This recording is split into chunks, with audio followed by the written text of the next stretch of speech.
गेले काही दिवस झालेल्या दमदार पावसाने पुणेकरांची पाण्याची चिंता मिटली आहे। पुण्याला पाणी पुरवठा करणाऱ्या धरणांच्या क्षेत्रात चांगला पाऊस सुरू आहे।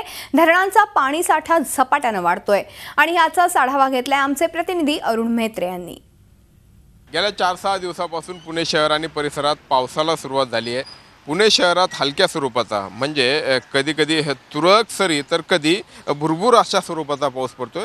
मात्र पुण्याला पाणी पुरवठा करणारी जी धरणं आहेत त्या धरण क्षेत्रात चांगला पाऊस होतोय।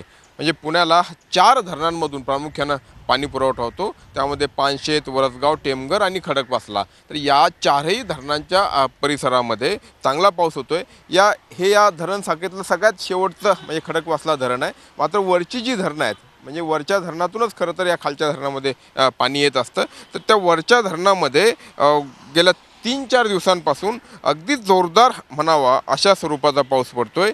आजच्या तारखेचा जर विचार केला तर टेमघर धरणामध्ये जवळजवळ 20% पाणी साठा झाला आहे। हे धरण पूर्ण कोरडं करण्यात आलं होतं, त्याच्या दुरुस्तीचं काम होतं। मात्र आता ती दुरुस्ती पूर्ण होऊन पुन्हा धरणामध्ये पाणी साठायला सुरुवात झालेली आहे। पानशेत धरणामध्ये जवळजवळ 60% पाणी साठा झाला आहे।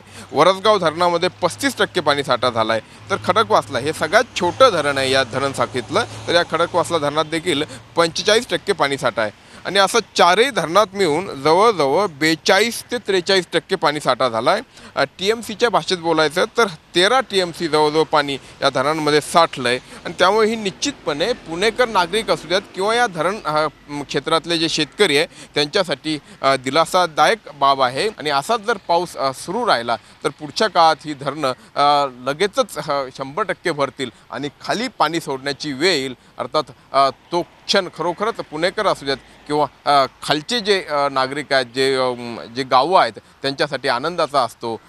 त्यामुळे अपेक्षा करूयात की पाऊस असाच सुरू राहावा आणि यावर्षी पाण्याची समस्या कुठल्याच परिस्थितीमध्ये उद्भवू नये।